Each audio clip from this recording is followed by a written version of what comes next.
Okay, so Moorhouse pedestrian improvements. Gemma is here to provide information on pedestrian improvements to Moorhouse Ave. Thanks. I've got some colleagues with me too.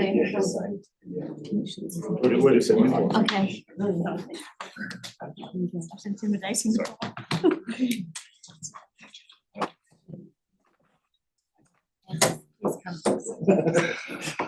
Very brave sitting behind it, guys.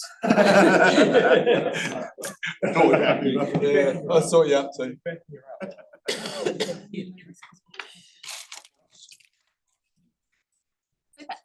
Get into it. A little presentation and then we'll go to questions. So just to give a quick recap, as part of our kind of levels of service, Road Safety Action Plan, we want everyone to get where they're going safely, regardless of how they're travelling, and having safer speeds and infrastructure is part of the solution to a safer network. So the two intersections are a really busy location. They are kind of adjacent to the main Arta City campus, shops, retail, Washington Skate Park. There's a lot of people travelling through here by many different modes, and we do have high numbers of vulnerable users travelling through the intersections as well due to those locations. So very busy spot at the minute, and then also there's plans, I guess, around the area for intensification with Project 8011, Southeast Neighbourhood Plan, and then a stadium just up the road as well. So the current Barbados, Waltham, Moorhouse intersection is a pretty big intersection. There's currently no crossing point on the east side, and the slip lane is uncontrolled, which means people have to wait for their turn to cross through the traffic when they're turning left from Moorhouse into Waltham Road. Overall, the intersection is ranked number 7 amongst over 5,000 intersections in the Christchurch district. So the proposal has been to install a staggered crossing on the east side of the intersection and to provide some priority for people crossing the slip lane. And as per best practice, a small speed hump's been proposed in front of the zebra crossing to make sure that truck drivers are slowing down to make sure that they stop before that zebra crossing. So there's no other vertical traffic calming features in the plan. It's just the speed humps in advance of the priority crossing point.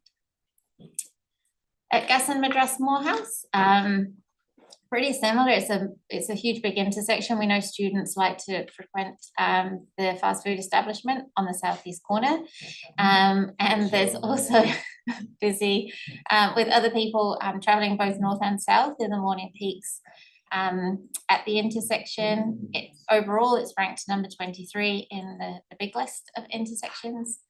And I guess the biggest issue at this intersection is the small traffic island on the northwest corner, where we ask people to wait before they cross the slip lane, but also before they get to cross the intersection. And sometimes that can be a wait of up to 120 seconds, just with trying to get all the traffic through on Moorhouse Ave and on Gasson Street. So the proposal is to install again a crossing on the east side of the intersection. The slip lanes on the south side would be retained with priority crossings for pedestrians, but also again with just the small speed humps in advance of those zebra crossings. And then I guess the bigger part of the proposal was to remove the slip lane on the northwest corner and signalise the left turn, so pedestrians have a kind of a large waiting area on the corner, and the left turn would, just go with other traffic on the green signal. So we did some consultation in April. That feedback has now been evaluated, and we're here today at the council briefing. And I'll pass over to Kieran to run through the consultation feedback. Thank you. So consultation, we received a good amount of feedback from the public, 191 formal submissions. You can see the breakdown on screen, as well as quick poll responses, which is our quick feedback to lower barriers to engagement. We also got a very good amount of feedback from local organisations, as well as the bordering community board, since this area is on the border of Papua New Guinea Central, Spring, Cashmere, Heathcote. In terms of the consistent supportive themes among organisations, it was really important to them that we prioritised pedestrians and reduced barriers to crossing Moorhouse, enhance safety for active transport and pedestrians, and create a connection with the stadium. But of those people who were opposed, most common themes included concern about congestion increasing due to the slip lane removal and additional traffic light phasing if it was to be changed, raised speed hump causing delays for emergency vehicles and potentially damaging vehicles, or the perception of damaging vehicles, and sentiment that speed humps weren't appropriate for this sort of intersection. But it's also worth noting that while both opposing organisations were against the speed hump specifically, they indicated support for the staggered crossing. ARDA also submitted and provided their own mini survey that they did with students. The results are shown in the submission tables, but for those listening, they reported that out of 350 students that engaged with them on the Moorhouse Barbados Waltham intersection, 86 were in favour and 86% were in favour and 14% were opposed. And out of the Moorhouse Madras Gasson intersection, 83% was in favour and 17% was opposed. We analysed the results by travel mode. So we asked submitters what their most frequent type of travel was, and they were only able to select one option. And we also asked for their most frequent type of travel. So out of those who cycled, bused and walked, they were the most supportive of the proposal. Those who drove, especially daily, were mostly opposed. But of note, those who drove at least once a week or more were more split in their preference.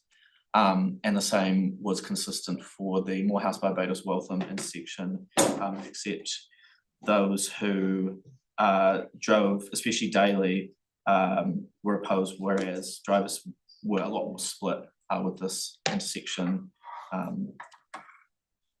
We also asked age demographics, because this is a metro significance project, and across both projects, those who were 34 or younger were more likely to support the proposal, whereas those who were over 35 were likely to be split in their preference. In terms of the thematic analysis, the main three themes that people liked were the staggered signalised crossing, the speed humps, and improving the outcome of improving safety for pedestrians, whereas people didn't like speed humps, potential congestion, removing the slip lane, or feeling like money could be spent elsewhere. Of note, those who mentioned that they were specifically against speed humps, 32 submitters were specifically had mentioned that they were opposed to the plan overall. 12 people were somewhat supportive, and one didn't know, wasn't sure. For Moorhouse Madras Gasson, the same kind of breakdown. So out of those who mentioned that they were opposed to speed humps, 45 people had specifically mentioned that they were opposed to the plan overall, whereas 9 had said that they were somewhat supportive of the plan overall. For those who mentioned that they were opposed to the slip lane removal, 11 people were opposed to the plan overall, and 13 people were somewhat supportive of the plan overall. And out of those who responded to concern about congestion, 21 people were opposed to the plan overall, and 5 were opposed to, somewhat supportive of the plan overall. Thanks. So following the consultation and the feedback received during that consultation, we looked at an alternate plan for the Gasson Madras Moorhouse intersection that retained the left turn slip lane from Moorhouse into Madras, and using again a zebra crossing, so it's similar to the south side. We would put it on a platform. There's just currently some services where we would normally locate the speed hump, so it just worked out better to have the zebra crossing on the platform at that location. And so it would provide some priority for people crossing the slip lane, and to do it safely with the traffic calming. But the only thing that the scheme doesn't give is the increase in the size of the island. So currently the island's around 9 square meters, so you could probably fit about 6 to 8 people on that island, excluding any wheelchairs and prams.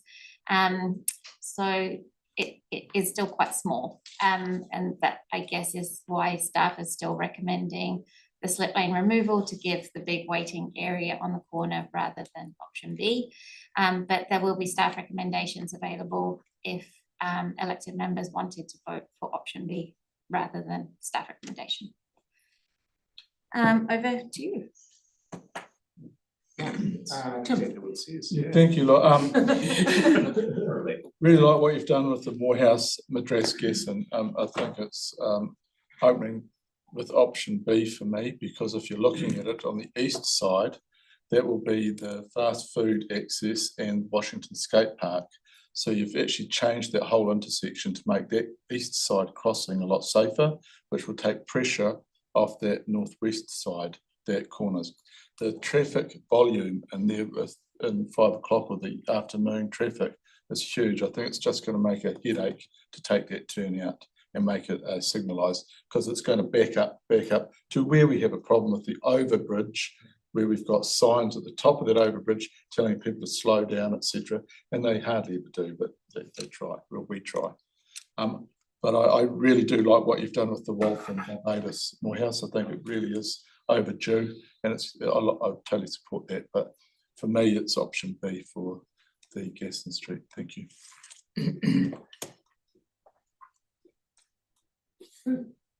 Aaron. Just on the submissions, how come none of the emergency services are there, or, and obviously the buses didn't because it doesn't affect them. I don't think there's no bus routes use any of those corners, is there? So there is buses that turn into Madras Street. We did pre-engagement with ECAN and closed out their concerns prior to going to formal consultation. So they were comfortable with what we were presenting for consultation before we went out, but emergency services I'll hand it. So on the buses, they're happy with it, on Tim's point, an extension of time, that their routes will be slower? So I'll hand over to Lachlan to talk about the modelling. So I guess in just a general sense, to talk about what we modelled, we looked at 2 peak periods, the morning and afternoon peaks, using a package called Sidra. I guess in general, the main impact is on the left turn movement, because you're going from a give way control to running them through the signals. So, you know, there's a natural kind of increase in that sense. There's also a requirement that left turning traffic would give way to pedestrians when they're using the crossing. So that element comes into it as well. And modelling indicates that it's not going to lead to, you know, a massive increase in those queue lengths, like running all the way back to, you know, way down past Manchester Street and so on. On average, those queues would be able to be contained within the left turn lane that we have at the moment. The primary issue is really in the P&P, but there will be times at which that predicting that queue would exceed that available space, but on average that's not the case. So in terms of the impact on buses, when you make a change like this, signal timings change because you've got different pressures and certain movements need more time when they weren't previously. So some of the time that we would get that gets given to the right turn movement from everyone to Madras, which is the one that bus makes, it's a little less time in terms of our signals. So there is a slight increase in delay for that movement, which is yes. In terms of emergency services, so we extended an invite to emergency services prior to consultation, and when consultation went live, we heard nothing from emergency services, notably St John's, Fields and New Zealand Police. So do you think that's good enough? It's fallen on deaf ears every other time. So the only vertical elements in this proposal are the small speed humps on the approach to the zebra crossings. There isn't any vertical on the main traffic lanes, which we have done recently. but for this one, it really is just focused around those pedestrian conflict points. And they're the standard 75 mil speed humps, so they're not any kind of sharp platform like we've got in other crossing locations as well. So we have been taking on board that feedback and trying to smooth them out, but still get that effect where we really need it.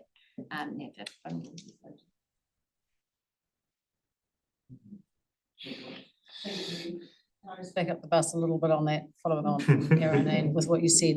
So talking about the slip lane on the northwest corner of the gas and Madras and Moorhouse, did I understand that you engaged with ECAN on the consultation document, but the consultation document didn't have the slip lane in it because you removed it? Correct. So I guess at the worst case, it's the worst case situation was discussed with ECAN prior to consultation. So they'd be aware of option B in that we can retain the slip lane and prioritise the bus. Okay, so that's the bit I just wanted some clarity on. So they gave you some feedback in retaining the slip lane with a slight raised pedestrian crossing? No, sorry. The only thing they've provided feedback on was the removal of the left turn lane and it be the slip lane and it being signal lane. So is there some merit in understanding what their position is with reintroducing the slip lane with that pedestrian crossing, as I understand, because the buses do go around that corner with a raised platform on it? I can talk to them today before council tomorrow. I think that would be helpful. Thank you. Sarah? Thanks. I'm just looking at a few bits and pieces here. We're predominantly doing this because there's a lack of pedestrian access and lots of students and others in the area, and that's been an issue for a long time. And so it's an accessibility thing rather than necessarily a safety thing. If it was a safety thing, I'm assuming given previous upgrades to large intersections, there'd be, either closure of more closure of slip lanes, raised platforms, all of those kind of things. So this is kind of like a bare minimum because we're just doing accessibility, isn't it? Is this kind of how you'd... I guess it's a bit of both, and I guess it's a bit of progress over perfection. Slip lanes aren't that great for people who are walking, but we've tried to make the ones on the south side as safe as possible with the traffic calming. I think the biggest concern for staff on the northwest corner is just the size of the island and not being able to hold people. And I guess when, it's not the main factor by any means, but if when people are going to be going to the stadium, even like at the current one, people drip feed in, but when everyone leaves the stadium en masse, that actually you get big numbers possibly at that location. And even, the biggest number we saw in one kind of block was about 6 people, and it kind of was comfortable just, but as numbers continue to increase, holding people on that island across both east-west and north-south means it does possibly become a capacity issue down the line. So yes, it would possibly be the best outcome for the intersection is to remove all the slip lanes, but we're really just wanting to target the one that's the real problem on that northwest corner. Okay. Oh, yeah, thanks. Just to follow up from that, in relation to the gas on Madras Moorhouse, recognising that it's number 23 on the ranked intersections, and following up on the safety issue, do we have evidence and numbers around the accidents that are pedestrian accidents on slip lanes, on that particular slip lane, or even on slip lanes across the city, as opposed to intersection accidents in general?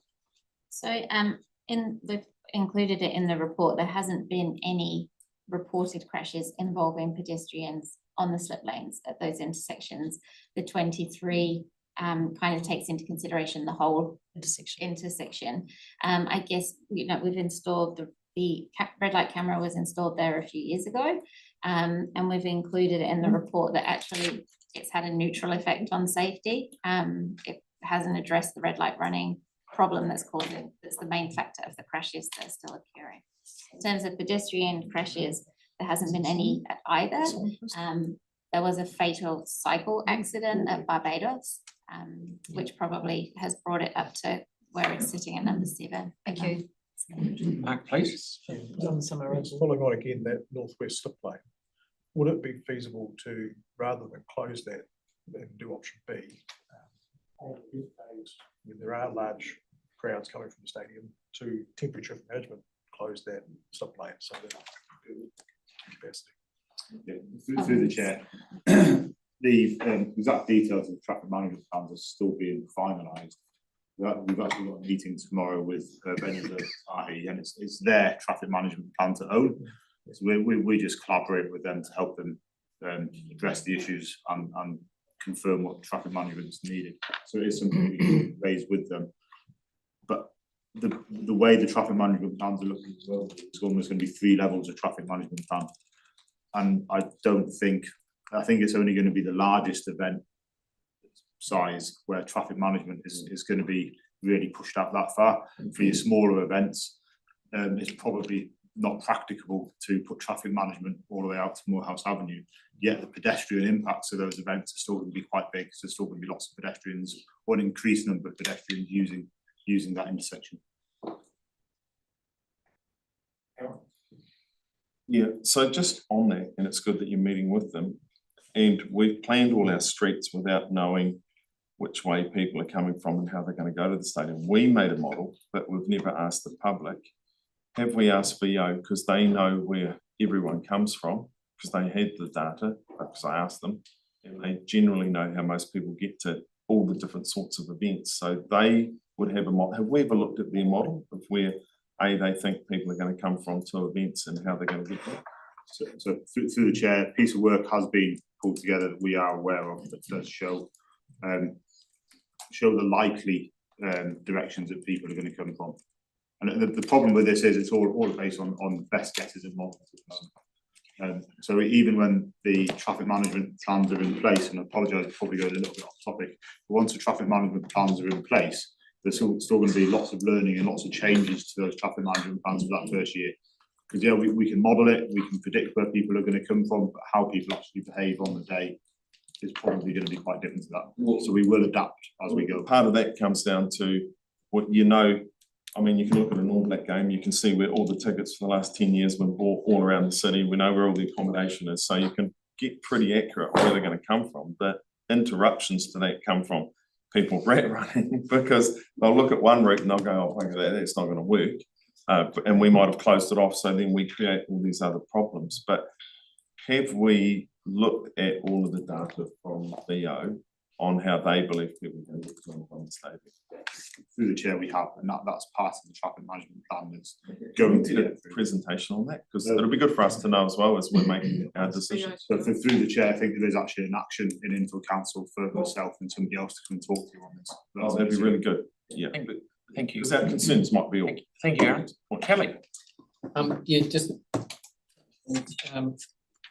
when you do maps like this, could you put a little compass on it so I know which intersection, which direction is east, west, and the city is north. Yeah, no, it's more the compass. If you live on the other side of Because the you're talking about the east side or the west side, and tiny. I really like. It's a northwest city. Well. I really like the the intention for the end of Barbada Street. My preference would be for B for the Madras corner. And the other thing is I'd encourage you to persist with hearing from St John and people like that. I know there's intersection improvements planned for Burwood Road, Moorhouse, and obviously I don't know whether you've seen ambulances driving incredibly slowly. Speed humps is one of the possibilities for that Burwood section, and that could be problematic. So it's really important to, I think, for us to hear from people like that. Through the chair, that's something we can pursue. Just in addition to what Gemma was talking about earlier with these traffic calming devices we're using here, they're really only there to catch people out who are going to be going too fast anyway. Because if you look at where they're all located on the approach to a give way on a slip lane anyway. Yeah. Anybody driving sensibly should be slowing down anyway. And the speed humps, and yes, we're putting in the zebra crossings there, so they should be slowing down a few meters in advance. But to your everyday road user, they're not going to make you slow down. You already should be going that speed. and for your emergency services, they should already be going that speed because they know there's a give way in the slip lane. It's more for those people. I get who- that, it's just, I'm talking about the, when spinal patients been taken to Moorhouse Hospital, for instance, the ambulances travel incredibly slow. And yeah, it could be problematic in that particular area. Yeah, it's more about that, but yeah. Cool. No question. Oh, yes, sorry. Just with regards to events, the Barbados intersection will be as important as Madras because the stadium has two exits, one on Barbados and one on Madras. And if you're getting to that, as it has historically, that will start to kind of get less as they get further away. But on Madras, now that you've put the new crossing there, it'll be on both sides, and I'd imagine it'll be more on the east side than the west side because that's the side that they're actually travelling on from the. If they're not going to town to go to the restaurant, then that's the side they'll be travelling on. So it's the seaside. When we do the modelling, who does it? Do we do it or just we get somebody to do it? So for this one, we did it in-house. If it's kind of like a big strategic model, we generally go out. And is it the same modelling that we used for when we got rid of the slip lane at Curdlitz Road, Waimari Road and Shirley Road, because they do have backups there on all three of those. So that was strategic modelling that was done externally. This is really kind of intersection focused modelling. Because the man who did the modelling, if it was, he needs to go out and see if his modelling is right, and I don't think it is. So what I'm getting at is option B, and I'm more from option B than anything else. But So that's there for wait you till to- tomorrow. Yeah, so I'll have the recommendations with governance team today for that. Okay, thank you very much. We also have historic kind of crowd movement from Jade Stadium or Amo Stadium, or whatever you want to call it. So is it from a level of service this comes from? Like, where's the seed of this come from? Does it come from the public, a councillor, us? Where? Yes, so I guess this one in particular, Gas and Madras, has been on the books for quite a long time. It just has never moved. I think some of the options that were looked at were quite expensive, whereas we've tried to do the bare minimum, like get as much as we can for the lowest cost we can. Because removing the slip lanes on the southern side as well would have been quite a significant cost. But also we are aware of the ongoing issue between students around here not wanting to necessarily use the formal crossing points. And you know, we were all young once. But I think Tell me about it. so it's for this one, it's just been and we knew that the stadium was coming. We knew that Project 8011 was there, and through that feedback we had consultation submissions around how difficult it is to use these intersections from a person walking, cycling, scooting perspective. So these ones have come from a wee way. Both of these intersections, both on the eastern side, haven't got any pedestrian crossing at the moment. No. Shows you how much notice I take when I drive. So that's, and you're right, it will need it there. So it's not going to make any difference to the movement of cars because they're going to be stopped anyway. It just gives you It just gives a better level of service for people walking. okay. No, good. Thank you very much for your presentation. Thanks. Of course I am. Ye of little faith. Very quickly.